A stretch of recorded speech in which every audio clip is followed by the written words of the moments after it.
Maqaa Abbaa, kan Ilmaa, kan Hafuura Qulqulluu, Waaqayyo tokkoo.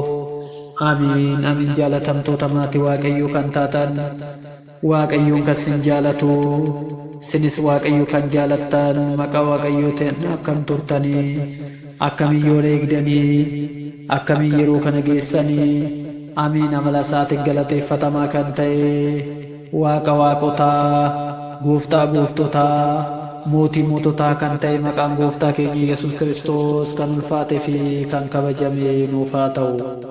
Maqaa isaa waamnee maqaa ishiinis nuti qulqulleettee qulqullummaan, dubra dubrummaan, fayyisaa addunyaa kan nuuf deessee maqaan haadha teenya qulqulleetti dubree maaramee kan ulfaattee fi kan kabajamte nuuf haa taatu. Akkasuma maqaan ergamootaa, duuka bu'ootaa, raajotaa, wareegamtootaa akka hojii isaanii, akka sadarkaa isaaniititti kan ulfaatanii fi kan kabajaman nuuf haa ta'u. Akka fedhaa fi eeyyama Waaqayyootitti, akka fedhaa fi jaalala Waaqayyootitti sagalee Waaqayyoo kan waliin barannu, sagalee Waaqayyoo kan waliin dhageenyu, Wangeela Yohaannis boqonnaa 2:16 mana abbaa kootii mana daldalaa hin godhinaa kan jedhu waliin baranna. Egaa abbaa sagalee kanaa kan ta'e maqaan Waaqayyoo kan ulfaate fi kan kabajame nuuf haa ta'uti. Sooma guddicha torbee isa sadaffaa Makuraabii jedhamee waamamu yookiin mana sagadaa Yihuudoota jedhamee waamamu keessatti achi keessatti bal'inaan dubbatee jira. Akkuma hayyoonni mana amantaa abbaa yeedalloo mana kiristaanaa qulqulluu Yaareed moggaasetti torbee sadaffaa sooma guddichaa Makuraabii yookiin immoo mana sagadaa Yihuudoota jedhamuudhaan ni beekama. Makuraabii jechuun hiikni isaa qajeelaa isa ol jedhu ijaarsa gurguddaa hamma tulluu ga'u jechuudha. Kana irraa kan ka'e mana sagada Yihuudoota yookiin mana qulqullummaa jedhamee ni waamama jechuudha.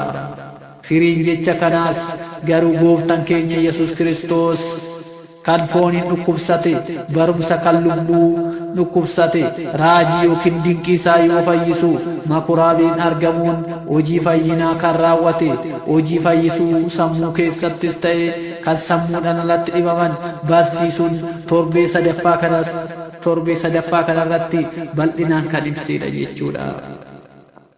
Egaa barumsa guddaa nu dabarsaas keessatti jechuudha. Torbee kana keessatti, torbee Makuraabii jedhamu kana keessatti yookiin sooma guddichaa keessatti jechuudha.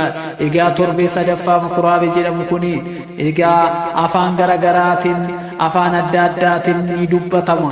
Afaan Ibraayisxiitiin Beetalooyin Keenaasaa jedhamee waamama. Afaan Giriikitiin Singaagogii jedhamee waamama. Afaan Giizitiin Makuraabii Yihuudaa jedhamee waamama. Afaan Ingiliffaatiin Sangoogee jedhamee waamama. Afaan Arabiffaatiinis Kinnisaa jedhamee ni waamama. Afaan Oromootiin mana sagada Yihuudootaa jedhamuudhaan ni waamama. Makuraabiin kun jechuudha. Egaa Makuraabiin gamoo sabni Waaqayyoo yookiin saboonni Israa'el tajaajila kadhannaa, barumsaa, dhimma hawaasummaa isaanii ilaallatu hunda mari'achuun jecha booji'amanii biyya Baabiloonitti deeman garbummaa mootichaa Nabukadnezar jalaa kufanii booda biyya alagaa keessatti iddoo adda addaatti bittinnaanii yeroo jiraatan kana ijaarratanii kan keessa turanidha jechuudha. Yeroo sanatti barsiisaa Makuraabii Yihuudoota keessaa barsiisa afaan Ibraayisxiitiin Raabii jedhama jechuudha. Egaa Raabiyaa jedhamee waamama. Egaa asirratti barumsa guddaa arganna. Iyyaasuun Gooftaan keenya Yesuus Kiristoos Makuraabii keessatti barsiisee jira jechuudha. Sagalee isaa bal'inaan dabarsee jira jechuudha. Kitaaba qulqulluu Wangeelaa Afran irratti barraa'ee jira. Wangeelaa Maatiyoos boqonnaa 21:12 irratti barraa'ee jira. Wangeelaa Maarqos boqonnaa 11:15 irratti barraa'ee jira. Wangeelaa Luqaas boqonnaa 19:45 irratti barraa'ee jira. Wangeelaa Yohaannis boqonnaa 2:12-16 irratti suuqaa dubbifni barraa'ee jira. bal'inaan ni arganna jechuudha. Waa'ee makuraabii bal'inaan achi keessatti nu ibsee jira jechuudha. Egaa gooftaan keenya Yesuus Kiristoos haadha isaa qulqulleetti Dubree Maaramii fi duuka bu'oota isaa waliin Galiilaa keessaa gara magaalaa Qifirnaahoomitti yeroo deemanii sanatti magaalawwan kana keessatti isaan kan dubbatan afaan garagaraatiin kan dubbatan afaan garagaraa fayyadamuudhaan magaalaa kana keessatti yookiin immoo iddoo kana keessatti bal'inaan waa'ee mana sagada sanii ibsanii jiran jechuudha. Afaan garagaraatiin ibsuudhaan jechuudha. Egaa har'a olaata mana Waaqayyoo mana akkamii ta'ee jiraata laata? Manni Waaqayyoo yeroo sanii mana sagadaa jedhamee waamama, yeroo sanitti mana kadhannaa jedhamee waamama, mana itti wal ga'an jedhamee waamama. Manni Waaqayyoo yeroo ammaa kana makuraabiin jedhamu kunoo mana maaliiti laata? Mana siyaasaa godhaa jiru beriyaa saba Waaqayyoo, mana hannaa godhaa jiru beriyaa saba Waaqayyoo, iddoo itti wal soban godhaa jiru beriyaa saba Waaqayyoo, mana itti wal qeeqan godhaa jiru mana Waaqayyoo. Waaqayyo garuu makuraabii keessatti kan hin barsiifne, Waaqayyo makuraabii keessatti jecha akkanaa hin barsiifne. Inni sagalee isaa dhugaa sabni isaa kan ittiin baratanii ittiin jiraatan barsiise malee har'a makuraabii mana Waaqayyoo san dagachuudhaan saboonni baay'een Waaqayyo dagachuudhaan iddoon taanetti kan argaman. Kanaafuu makuraabii jechuun iddoo kadhannaa ta'uu beekuu qabna. Kanaafuu Waaqayyoon warroota achi keessatti daldalan ni baase. Nuti sarara yaa saba Waaqayyoodha. Mana Waaqayyoo dagachuudhaan iddoo faayidaa dhuunfaaf, iddoo daldalaa godhachuudhaan, iddoo sobni itti raawwatamu, iddoo dhugaan itti dubbatamu dhiisee soba itti raawwatamu ta'ee jira. Kanaaf manni Waaqayyoo mana sagadaa ta'uusaa kan nutti ibsu jechuudha kitaaba qulqulluu irratti. Gooftaan keenya Yesuus Kiristoos yeroo ayyaana Faasigaa ga'utti Qifirnaahom irraa gara Yerusaalem deemee achi baay'ee ni bubbule. Mana qulqullummaa keessattis namoonni iddoo sana ta'an qarshii ittiin gibira baafatan mootummaa warra Roomaatiif kennuudhaaf diduu mooraa gibiraa ittiin kaffalamne. Makuraabii wal ga'uudhaan sangoota, hoolota fi kanneen biroo gurguddoo ta'an warreen horii callaan gaggeeffaman irratti argaman achitti wal ga'uudhaan gooftaan keenya Yesuus Kiristoos isaan yeroo achitti wal bitan, yeroo sangoota gurguran, yeroo hoolota gurguran, yeroo bittaawwan garagaraa gaggeessan gooftaan keenya Yesuus Kiristoos achi isaan ni baase jechuudha. Isaan iddoo sanii ni baase. Egaa isaan maaliif kan Waaqayyoon hin jaalanne godhan waan ta'eef qacceedhaan achi isaan ari'ee ni baase. Isaan iddoo sanitti iddoo geggeeddaminsa qabeenya godhatan yeroo kana isaan achi ni bittinneesse. Gaboota sanis gooftaan keenya Yesuus Kiristoos ni bittinneesse. Warreen gugee gurguran immoo manni koo saba hundumaatiif mana kadhannaa jedhamee ni waamama kan jedhu hin caafamne. Isin garuu holqa hattuu sangootanii jedhe wangeela Maatewos boqonnaa 21:12 irratti barraa'ee jira jechuudha.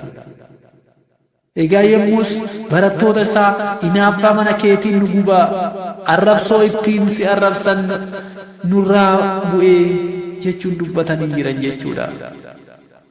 Hinaaffaa mana keetiin nu gubaa, arrabsoon keetiin nurra bu'ee jedhe akkuma faarfannaa Daawit boqonnaa 69:9 irratti barraa'ee raajii irratti dubbatame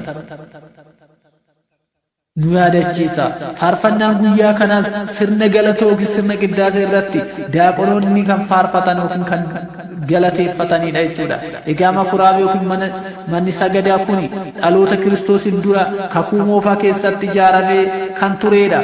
Gooftaan keenya Yesuus Kiristoosis iddoo mana sagadaa, mana kadhannaa kana deemee hojii barsiisummaa isaa, hojii fayyinaa isaa iddoo raawwatee jira jechuudha. Mana kadhannaa, mana qulqullummaa keessattis yeroo sana daldala kan gaggeessan obsuu waan hin dandeenyeef mana abbaa kootii mana daldalaa hin godhinaa jedhee kan dubbates kanaaf jechuudha. Egaa hayyuun mana amantaa lammii Itoophiyaa kan ta'e abbaa yeedalloo Ortodoksii Tawaahidoo kan ta'e qulqulluu Yaareed kan qophaa'e kitaaba sooma duggaa keessatti waa'ee torbee kanaa faarfannaa barumsa gooftaa keenya Yesuus Kiristoos makuraabii keessatti barsiise ilaalchisuudhaan kan faarfate, kan galateeffate, kan dubbate nutti hubachiisa jechuudha. Egaa gooftaan keenya Yesuus Kiristoos torbee kana keessatti warroota dhugaa wallaalanii karaarraa mana isaa mana daldalaa godhatan, mana isaa mana siyaasaa godhatan, mana isaa qarshii wal geeddara kan godhan, mana isaa hoolota kan keessatti gurguran, mana isaa sangoota kan keessatti gurguran hunda Waaqayyo yaasee guyyaa itti mana qulqullummaa kana isaan achi baasee mana qulqullummaa kana dhugummaa isaanii itti meedha jechuudha. Kanaafuu nutis immoo iyyuu mana abbaa keenya kan ta'e mana daldalaa osoo hin taane mana kadhannaa, mana sagadaa, mana barsiisaa Waaqayyoo keessatti galateeffannu kan ta'e beeknee akka jiraannu fedhaa keenya isaa nuuf haa ta'u. Mana abbaa kootii mana daldalaa hin godhinaa. Wangeela Yohaannis boqonnaa 2:16 kakaasee kan na jalqabsiise kan na xumursiise galanni abbaadhaaf, galanni ilmaaf, galanni hafuura qulqulluudhaaf, galanni fannoo isaatiif, galanni dhiyeessuu haadha isaatiif, galanni ergamoota isaatiif yaa ta'u. Amiin.